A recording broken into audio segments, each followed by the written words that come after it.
నా ప్రసంగాలు వింటూ చాలా కామెంట్స్ రాస్తూ ఉంటారు.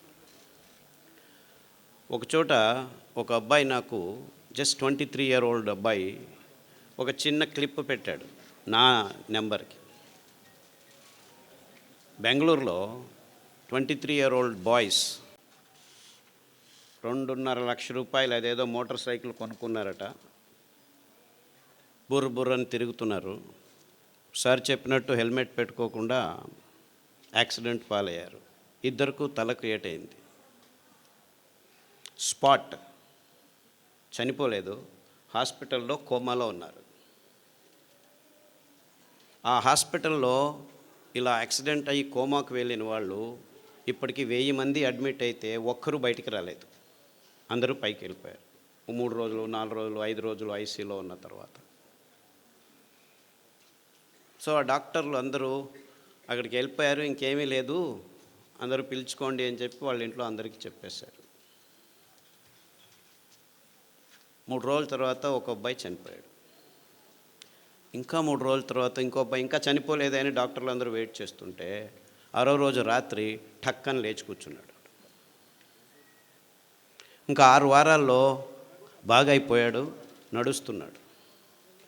సో ఈ డాక్టర్లందరికీ అనుమానం వచ్చింది, ఏం జరిగింది, ఇంతమంది చనిపోయారు సార్ మీకు చెప్తారు.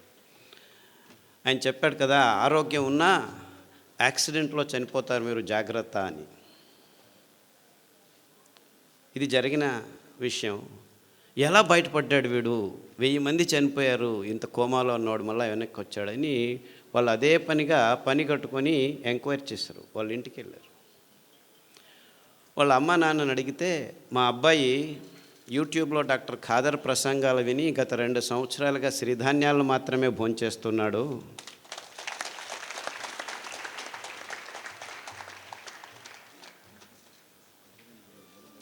సో ఈ విషయం ఫేస్బుక్లో అబ్బాయి రాసుకున్నాడు.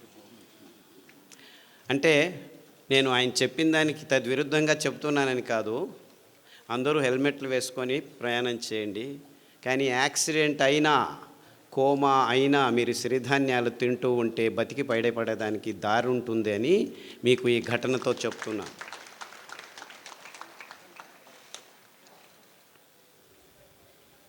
నేను గుంటకల్లోనే చదివాను. చేంతాడు చేతిలో వేసుకొని 6 కిలోమీటర్లు దూరం వెళ్ళి, ఆ చేంతాడు ఒకే బావి ఉండేది, నీళ్ళ బావి, ఆ దర్గా దగ్గర అటువైపుకి వెళ్ళేవాళ్ళం మేము. 6 కిలోమీటర్లు నడిచి పొద్దున్నే 5 గంటలకు లేచి, నేను మా అక్క బుచ్చక్క అనే పేరు ఇద్దరం 6 కిలోమీటర్లు నడిస్తే వెళ్తే చేంతాడు. నేను చిన్న పిల్లోడిని, ఇంతలాగా ఉండేవాడిని, చాలా వెరీ స్మాల్ షార్ట్ ఫెలో, ఇప్పటికూ పొట్టివాడిని. ఆ చేంతాడు ఎత్తుకొని పోయేదానికే 6 కిలోమీటర్ పోయేవాడికి కింద పడిపోయేవాళ్ళం. ఆ చేంతాడు ఎంత బరువు ఉండేది, ఎందుకంటే చేంతాడు 10 అడుగులు 15 అడుగులు కాదు, 30 అడుగులు పోవాలా లోపలికి నీళ్ళు రైలు. సో ఇద్దరం కష్టపడి 2 బిందెలు తీసుకుని వచ్చాము, చేంతాడు ఇక్కడ వేసుకొని. నీళ్ళు తాగాలంటే అంత కష్టపడాలి. సో గుంతకల్ వాళ్లకు నీళ్ళ అభావం గురించి ఎవరు ఏమీ చెప్పాల్సిన అవసరం లేదు. కానీ తమాషా ఏమిటంటే, ఇంకా మొత్తం ప్రపంచమంతా ఇంకా 6 నుంచి 10 సంవత్సరాల్లో నీళ్లు లేకుండా ఉండేది. తాగేదానికి నీళ్లు కూడా దొరకని పరిస్థితిని మనం ఎదుర్కోబోతున్నాం. అంతేకాదు, ఈ ఎలక్ట్రిసిటీ కూడా ఉండదు మీకు ఇంకొక 15-20 సంవత్సరాల్లో. బొగ్గు అయిపోతుంది, ఇంధనాలన్నీ అయిపోతున్నాయి, నీళ్లు లేకుండా ఉంటాయి. ఇప్పుడు మీరందరూ హ్యాపీగా వరి బియ్యము, గోధుమలు, చక్కెర, మాంసము, కోడిగుడ్లు తింటూ ఉన్నారు.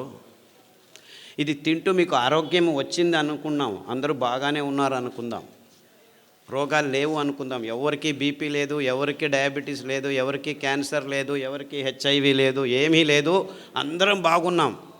వరి బియ్యం చాలా మంచిది, తింటే ఏమీ రోగాలు రావు, ఇంకా ఆరోగ్యంగా ఉంటుంది అని కూడా అనుకుందాం. గోధుమలు తింటే చాలా అద్భుతంగా ఉన్నాము అనుకున్నాం. అఫ్కోర్స్ మనమందరము వెంట్రుకలకు పెయింట్లు చేసుకొని యంగ్ పీపుల్ అనుకొని తిరుగుతూ ఉంటున్నాము, అది వేరే విషయం, రోగాల గురించి తర్వాత చెప్తాను. అంటే మనం తింటున్న పదార్థాలన్నీ మంచివే, ఆరోగ్యంగానే ఉన్నామని అనుకున్నా ఈ రెండు కారణాలకి మనం వరి బియ్యం తినటం ఆపు చేయాలి, గోధుమలు తినటం ఆపు చేయాలి, చక్కెర తినటం ఆపు చేయాలి, కోడిగుడ్లు తినటం ఆపు చేయాలి, అన్నీ తినటం ఆపు చేయాలి. ఎందుకంటే నీళ్లు లేవు. ఇంకా 15 సంవత్సరాల్లో వరి బియ్యం పెంచుకునేదానికి నీళ్లు ఉండవు, కోడిగుడ్లు తయారు చేసుకునేదానికి నీళ్లు ఉండవు, చక్కెర పెంచేదానికి, చెరుకు పెంచేదానికి నీళ్లు ఉండవు, ఏమీ ఉండవు. 4 వానలు వస్తే చివరకు పెరిగేది ఈ సిరిధాన్యాలే. అంటే వీళ్ళందరూ చెప్తున్నారు రుచిగా చేయండి, ఇది చేయండి, అది చేయండి. అవంతా ఏమీ అవసరం లేదు. ఇంకో 10 సంవత్సరాలు మీరు అందరూ కళ్ళు మూసుకొని నీళ్లు లేని పరిస్థితిని ఆలోచించుకోండి. కోర్స్ నా దురదృష్టం, గొంతుకల్లో వచ్చి నీళ్లు లేని పరిస్థితిని ఆలోచించండి అని చెప్తే వీడు పిచ్చోడు మాకు చెప్తున్నాడు అనుకుంటారు. నేను అనుభవించాను. కానీ ప్రపంచమంతా ఇదే స్థితికి రాబోతుంది ఇంకో 10-15 సంవత్సరాల్లో. ఈ డ్యాములు కట్టినారు, ఏమీ లాభం లేదు. డ్యాముల్లో నీళ్లు ఉంటాయి కదా మీరు ఎత్తిపోసేది. ఆ నీళ్లు లేని పరిస్థితుల్లో మొత్తం ప్రపంచమంతా హాహాకారాలతో, ఆకలి మంటలతో భయానక స్థితిని ఒక్కసారి కళ్ళు మూసుకొని ఊహించండి. ఆ స్థితి నుంచి దూరం కావాలంటే మనం 20 సంవత్సరాల ముందే ఎంత మంచివైనా, గోధుమలు మంచివే అని చెప్తున్నాను, చక్కెర మంచిదే అని చెప్తున్నాను, ఏమి రోగాలు రావట్లేదని చెప్తున్నాను, ఇదంతా ఇమాజినరీ కండిషను. కోర్స్ ఇప్పుడు ఉన్నది అన్ని రోగాలే అనేది ఇంకొక 5 నిమిషాల్లో మాట్లాడతాను. కానీ సిరిధాన్యాల మహత్వము జస్ట్ మీ ఆరోగ్యానికి కోసం కాదు, మీ పిల్లల ఆరోగ్యం కోసం కాదు, ప్రకృతి కోసం కాదు. ప్రకృతిని మీరు రక్షించాల్సిన అవసరం లేదు. ఇవన్నీ కారణాలు కాదు, కానీ ఇవన్నీ ముఖ్యమైన నిజమైన ప్రాక్టికల్ కారణాల కోసం సిరిధాన్యాలను తినమండి అని చెప్తూ వస్తున్నాను ఇంతవరకు. కానీ ఇప్పటి నుంచి నేను ఇవన్నీ కారణాలే కాదు, ఇంకా 10-15 సంవత్సరాల్లో మొత్తం మానవ కులమంతా ఆకలితో హాహాకారాలు బొబ్బేలు పోతుంటే మిమ్మల్ని ఆ భయంకరమైన క్రైసిస్ నుంచి బయటకు పడాలంటే బయటపడేదానికి పనికి వచ్చేది సిరిధాన్యాలు మాత్రమే. ఆ ఒక్క కారణానికే, అంటే మానవ కులం ముందు రానున్న ఈ భయంకరమైన క్రైసిస్ నుంచి బయటపడాలంటే మొత్తం ప్రపంచమంతా పిల్లలు, పెద్దలు అందరూ ఏ దారి లేదు, ఏ గతి లేదు, ఉండేది ఒకే దారి, అది సిరిధాన్యాలు తినే ఒకే ఒక్క దారి. ఈ క్రైసిస్ని మానవ జాతి ఎదుర్కోవాలంటే ఈ దారి తప్ప ఇంకా ఏ దారి లేదు అని గట్టిగా నమ్మిన వాడిని నేను. అందుకే 40 సంవత్సరాల క్రితమే ఈ విషయాల్ని పూర్తిగా విశ్లేషణ చేసి, అరే ఈ రోగాలకు పక్కన ఉంచండి, మీ తలల మీద తెల్ల వెంట్రుకల గురించి పక్కన ఉంచండి, నాకు క్యాన్సర్ వచ్చింది అని బాధపడే వాళ్ళ గురించి నేను బాధపడడం లేదు. మొత్తం మానవ కులమే కాదు, ప్రపంచంలో ఉన్న జీవరాశి అంతా ఈ భయంకరమైన సన్నివేశాన్ని ఎదుర్కోబోతుంది ఇంకో 20-30 సంవత్సరాల్లో. నేను చెప్పేది అతిరేకంగా లేదు, మీరందరూ దీనిల గురించి ఆలోచించట్లేదు, ఎవరూ ఆలోచించట్లేదు. అంటే ఎంత భయంకరమైన ఇక్కట్టును మనం ఎదుర్కోబోతున్నామని మన కళ్ళ ముందు మనం ఎవరు కూర్చొని ఆలోచించేదానికి రెడీ లేదు. ఎందుకంటే నా తలల మీద వెంట్రుకలు వెళ్ళిపోతున్నాయి, నా అబ్బాయికి 3 సంవత్సరాలు డయాబెటీస్ వచ్చింది, మా అమ్మాయి 180 కేజీలు ఉంది, నడవలేకపోతుంది, మా చిన్న పాపకు బ్లడ్ క్యాన్సర్ వచ్చింది, 3 సంవత్సరాలకు బ్లడ్ క్యాన్సర్, బోన్ క్యాన్సర్ వచ్చింది, లంగ్ క్యాన్సర్ వచ్చింది. ఇలా మనము 100కి 70 మంది బీపీ ట్యాబ్లెట్ తీసుకుంటున్నాము, 100కి 38 మందికి డయాబెటీస్ వచ్చింది, 100కి 36 మంది థైరాయిడ్ ట్యాబ్లెట్ తీసుకుంటున్నాము, 100కి 16 మందికి నిద్ర రావట్లేదని ట్యాబ్లెట్ తీసుకుంటున్నారు, 100కి 16 మంది నిద్ర ఎక్కువ వస్తుందని ట్యాబ్లెట్ తీసుకుంటున్నారు.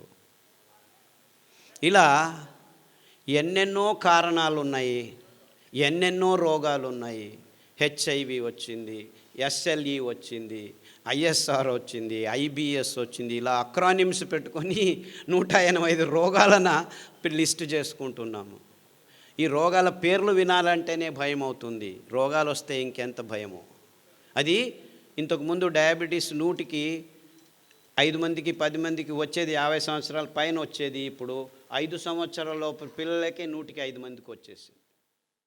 మీరు ఎంత దీన స్థితిలో అనారోగ్యంలో ఉన్నా 6 వారాల్లో మీ దేహం పుంజుకుంటుంది. ఇంకా ఒక ట్రిక్ ఉంది. ఈ ధాన్యాలు వేల సంవత్సరాలు ప్రతి దేశంలోనూ తిన్నారు ప్రజలు.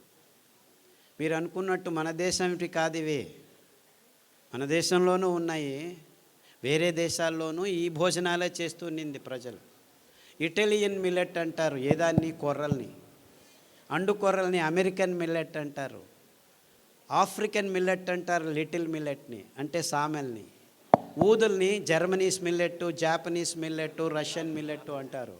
ఇన్ఫ్యాక్ట్ ఊదుల్లో చాలా రకాలు ఉన్నాయి, అన్నీ ఊదులే. రష్యన్ మిల్లెట్ వేరే, జర్మన్ మిల్లెట్ వేరే, జాపనీస్ మిల్లెట్ వేరే, అన్నీ ఊదులే. బోర్నియాడ్ మిల్లెట్ అంటారు. అరికలు కోడో మిల్లెట్ అంటారు. హిమాలయ కొండ చర్యల్లో యథేచ్ఛగా ఇప్పటికీ పెరుగుతున్నాయి. అంటే అక్కడి నుంచి ఇక్కడికి వచ్చాయి కాదు, అక్కడ ఉన్నాయి ఇక్కడ ఉన్నాయి, వేల సంవత్సరాల క్రితమే ఉన్నాయి. ఎందుకంటే దీనికి ఆర్కియలాజికల్ ఎవిడెన్సెస్ మొన్ననే దొరికాయి. ఈ C4 ఫుడ్స్ అంటారు దీన్ని. ఈ కొన్ని వేల కడాబా అనే ఒక ఆఫ్రికా దేశంలోనూ అక్కడి నుంచి ఆర్కియలాజికల్ వేల 15,000 సంవత్సరాల క్రితం వాళ్ళ ఆ పండ్ల చిగుళ్ళను గమనిస్తే C4 ఫుడ్స్, అరికలు, కొర్రలు, అండు కొర్రలు కనిపించాయి. అర్థమవుతుందా నేను చెప్పేది? అంటే ఈ తజ్ఞులు ఆ దేశం నుంచి మన దేశానికి వచ్చింది, ఈ దేశం నుంచి ఆ దేశానికి లేదు. మనకు ముందు సంపర్కం ఉండేది కాదు. ఖండాంతరాల్లో అంతెందుకు గుంతకలు వాళ్లకు వింధ్య పర్వతాల వెనపకాయ ఉండేది తెలియదు ముందు. అంటే ఎక్కడి వాళ్ళు అక్కడ ఉండేవాళ్ళు. ఆయా జాగాల్లో ఆయా నీళ్లకు ఆయా గాలికి ఏదేది పెరుగుతుందో దాన్నే తింటూ ఉండేవాళ్ళు. అదే నిజమైన ఆహారం. అలాంటి అద్భుతమైన ఆహార పద్ధతిని అంతా నాశనం చేసుకొని ప్రపంచమంతా బియ్యం గోధుమలు తింటున్నారు. అదే అవైజ్ఞానికమని ఎవరికీ అర్థం కావట్లేదు. ఎందుకు వచ్చింది? ఈ కంపెనీల హితాశక్తి కోసం అందరూ కాఫీలు, టీలు, బియ్యము, గోధుమలు, పాలు, చక్కెర తింటున్నామని ఎవరికి అర్థం కావట్లేదు. నేను పాలు తాగొద్దా, పాలు తాగొద్దా, బియ్యం తినొద్దా, గోధుమలు తినొద్దా, ఇంకేం తినాలి, మన్ను తినాలా? అందరూ ఈ ప్రశ్న అడుగుతారు నన్ను. అరే 150 సంవత్సరాల క్రితం వెళ్తే ఎవరికి తెలియకుండా ఇవన్నిటిని పెంచుకొని అందరూ తినేవాళ్ళు, వాళ్ళకు రోగాలు ఉండేవి. ఈ ఒక్క విశ్లేషణతోనే నేను ఈ ధాన్యాల్ని వెతకడం మొదలుపెట్టాను. 30 సంవత్సరాల క్రితం అమెరికా వదిలిపెట్టి పల్లెల్లో తిరిగి ఈ విత్తనాల్ని తీసుకొచ్చి మా ఇంటి వెనక పెరట్లో కొద్దిగా పెంచి మళ్ళా రైతులకిచ్చి ఆ ధాన్యాన్ని నేనే కొనుక్కొని రోగులకిచ్చి బాగవటం. మొత్తం 8 సంవత్సరాలు నేను ఒక్క మాట మాట్లాడలేదు. నేను ఆలోచించింది కన్ఫర్మ్ కరెక్ట్ అని తెలిసిన తర్వాత పల్లెకు వెళ్ళి మాట్లాడడం మొదలుపెట్టాను. వేల మంది రోగులకు బాగా అయిన తర్వాత చెప్పడం మొదలుపెట్టాను. SLE, HIV, ఇప్పటికి ఎంతమంది HIV పేషెంట్లు. నేను మొన్న ఇక్కడి నుంచి బెంగళూరు నుంచి హిందూపూర్కి వస్తుంటే 4 పేషెంట్లు ఫోన్ చేశారు. సార్ మీరు చెప్పిన ఈత ఆకు కషాయము, బిల్వ ఆకు కషాయము, గరిక కషాయం తాగుతున్నాము, అరికెలు, సామెలు, గంజి తాగండి. గంజి గురించి చెప్పబోయే చాలా వేల సంవత్సరాల క్రితము ఈ విసిరేది, దంపేది రాళ్ళు లేవు, అప్పుడు ఇంకా తెలియదు. ఆ కింద పడిన ధాన్యాన్ని ఎచ్చుకొని వచ్చి నీళ్ళలో నానబెట్టి వండుకొని గంజి తాగేవాళ్ళు. గంజి తాగేదానికి కూడా టైం ఉండేది కాదు. ఇది వెరుకునేదానికి పనలేకపోతే ఆ గంజి పొద్దుటి నుంచి సాయంకాలం వరకు ఉంటే అది చద్ది గంజి, అంబలి. అందులో బ్యాక్టీరియా పెరిగేది. ఆ బ్యాక్టీరియా మన పొట్టలకి అతి ముఖ్యమైనది. అతి రోగ నిరోధక శక్తిని మన దేహంలో పెంచేది. ప్రోబయోటిక్స్ అని ఈ మధ్య కొత్తగా మొదలుపెట్టారు ఈ డాక్టర్లు, ఇంజనీర్లు అందరూ. ఎప్పుడో మా తాత ముత్తాత కాలంలోనే చద్దిగంజలు తాగరా వెధవా, ఆరోగ్యంగా ఉంటామని మా అవ్వ చెప్పేది. తిప్పారెడ్డిపల్లెలో, ఇక్కడే తిప్పారెడ్డిపల్లె. కొర్రగంజి పొద్దున్న చేసి రాత్రి తాగు, రాత్రి చేసి పొద్దున్న తాగు అనేది. అదెందుకు? పొద్దున్న చేసి పొద్దునే తినచ్చు కదా, నీకు తెలియదులే, రాత్రి తాగు అనేది. దాంతో కావాలంటే ఈ ఎర్రగడ్డ కొరుక్కో అని చిన్నది సాంబార్ ఉల్లిపాయ ఉండేది, దాన్ని ఇచ్చేది అనమాట. అమేజింగ్లీ ఆ ఉల్లిపాయ తింటే మీలో ఉన్న అన్ని అలర్జీస్ మాయమైపోతాయి. గోరుకునేది సిట్రజిన్ వేసుకునేది, ఎప్పుడు చూడు ఎరుకుంటూ ఉంటే సిట్రజిన్ వారానికి ఒకటి పోయి 2 రోజులకు ఒకసారి అయిపోయి రోజుకు 2 సార్లు వేసుకున్నా కానీ ఆపితే చాలు గీరుకుంటూ ఉంటారు. ఆ అలర్జీస్ అన్నీ వారం రోజుల్లో మాయమైపోతాయి. మీరు అరికల గంజి, ఈ ఉల్లిపాయ రసం, 4 ఉల్లిపాయలు ఉడికించి ఆ రసం తాగితే చాలు 6 వారాల్లో మీకు ఈ అలర్జీస్, పొద్దున్న లేస్తే తుమ్మేది, చెవులో నొప్పి వచ్చేది, పాలు తాగేసి ఆపేసి ఈ కషాయాలు తాగండి. అంతెందుకు ఉచ్చలు, రాత్రి లేచిందే, పోసిందే, పోసేది ఇంత పోసేది వచ్చేది, ఇంత పోసేది రాదు బయటికి. ఇవన్నీ 6 వారాల్లో మాయమైపోతాయి. 6 వారాలు, ఎక్కువ అవసరం లేదు, 6 వీక్స్. అని డాక్టర్ల దగ్గర పోతే ప్రోస్టేట్ ఊతో వచ్చింది నాయన తీసేస్తాం రా అంటాడు. తీసేసిన తర్వాత మళ్ళీ అదే ప్రాబ్లం, ఇంకొకటి ఏదో కారణం, ఇంకేం కారణం, నరాలు దౌర్బల్యం ఉన్నాయి అక్కడ. మీరు ప్రోస్టేట్ తీసినా ఏమి తీసినా అదే రోగమే. సో తీయకముందే ఇట చేయండి, హ్యాపీగా ఆ ప్రోస్టేట్ సరిగ్గా అయి కూర్చుంటుంది, ఇంతలా ఉండేది సన్నగా అయి కూర్చుంటుంది. 6 వీక్స్. ఇలా చాలా రోగాలకి ప్రతిదినం సతమవుతున్నారు. నేను చెప్పేది క్యాన్సర్, హెచ్ఐవి గురించి ఆలోచించద్దండి. చాలామందికి ఇంకా రోగాలు రాలేదు, 100కి 20 మందికే వచ్చింది. ఇంకో 300 రోజుల్లో చాలామందికి వస్తాయి. కానీ వేరే వాళ్ళకు మైగ్రేన్ అండి, తలనొప్పి, ఇటువైపు వస్తుంది, వాంతికి వస్తుంది, మళ్ళా వస్తుంది. ముట్టయినప్పుడు ఆడపిల్లలందరూ కింద బడి ఎంత నొప్పులో, నో ప్రాబ్లం, ఒక ట్యాబ్లెట్ వేసుకో, ఎన్ని రోజులు వేసుకుంటూ ఉండు, కిడ్నీ లేచిపోయేంత వరకు వేసుకోవాలి. కిడ్నీలు లేచిపోతున్నాయి ఆడవాళ్ళకి, ముట్టు ప్రాబ్లమ్స్ కోసం పెయిన్ కిల్లర్స్ తీసుకొని, నో ప్రాబ్లం, డయాలిసిస్ యూనిట్ ఉంది, రండి. And this is science for you. ఈ డాక్టర్ల దగ్గర చుట్టూ తిరుగుతుంటే మీకు ఏం దొరుకుతాయి? ట్యాబ్లెట్లు, ఆపరేషన్లు, అంతకంటే ఎక్కువ ఏం దొరకదు. ఆరోగ్యం దొరకదు, ఆరోగ్యం ఆసుపత్రుల్లో లేదు. వద్దులేండి, చప్పట్లొద్దు, ఆలోచించండి, అంతే చాలు. ఇంకా ఎలక్షన్లు రాబోతున్నాయి, రాజకీయ నాయకులు వస్తారు, చప్పట్లు దాచిపెట్టుకోండి.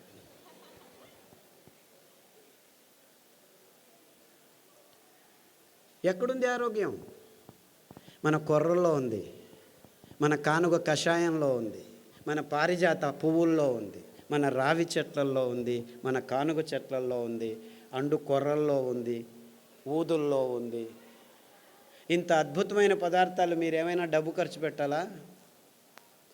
పేద రైతులు పెంచగలరు. దాన్ని అక్కడికక్కడే మీ ఇంట్లోనే రెడీ చేసుకునేదానికి బుచ్చి మెత్తడని మా అక్క నేను కలిపి కనిపెట్టాము. అందరూ హ్యాపీగా ఇంట్లో ఎవరైనా సరే రాత్రి నానబెట్టి పొద్దున ఎండబెట్టి అలా అంటే చాలు, బియ్యం రెడీ. ఇంకా అద్భుతం ఏం తెలుసా? ఈ ధాన్యాలు 7 సంవత్సరాలు నిల్వ ఉంచిన ఒక్క కెమికల్ లేకుండా, ఒక్క పురుగు రాకుండా ఉంచుకోవచ్చు ఈ 5 ధాన్యాలు. మీకు ఎప్పుడు కావాలో అప్పుడు బియ్యం రెడీ చేసుకోండి. సో అందరూ అంటున్నారు పేదవాళ్ళకి ఇది కష్టమని. ఇన్ఫ్యాక్ట్ పేదవాళ్ళకే ఈజీ. ఈ పెద్దవాళ్ళు పనులు చేసుకోలేరు, డబ్బులున్న వాళ్ళు. మీరు చేసిస్తే వాళ్ళు తింటారు. అంటే మీరు కొనాల్సిన పని లేదు. 2 ఎకరాలు మెట్ట భూమి ఉంటే పెంచుకోండి, ఇంట్లో పడేసుకోండి. ఎప్పుడు కావాలంటే ఆ మిక్సీలో 1 కేజీ రెడీ చేసేదానికి మీకు 20 కేజీలు 2 గంటల్లో పని చేసుకోవచ్చు. ముందులాగా దంచాలి, విసరాలి అని ఏమీ లేదు. కావాలంటే మీకు డబ్బు కావాలంటే మీరే రెడీ చేసి పక్కనున్న ఊరికి అందజేయచ్చు. 10 మంది కూర్చొని ఆడవాళ్ళు పనిచేస్తే దగ్గర దాదాపు 500 కిలోలు రెడీ అవుతాయి. ఆ పని బాలన్ గారు చేసి చూపించారు. ఇక్కడ అనంతపూర్లో భానుజ అని ఇంకొక మహిళా సంఘం వాళ్ళు చేస్తున్నారు. అంటే పేదవాళ్ళకి ఇవి అతి చౌకగా, ఎవ్వరి హంగామా లేకుండా పెంచుకొని ఇంట్లోనే తయారు చేసుకొని తినేంత వరకు మేము అన్ని రకాలుగా ఏర్పాటు చేశాము. మీరు చేసుకోవాలి అంతే. అంటే పేదవాళ్ళకి ఏమీ ఇబ్బంది లేదు.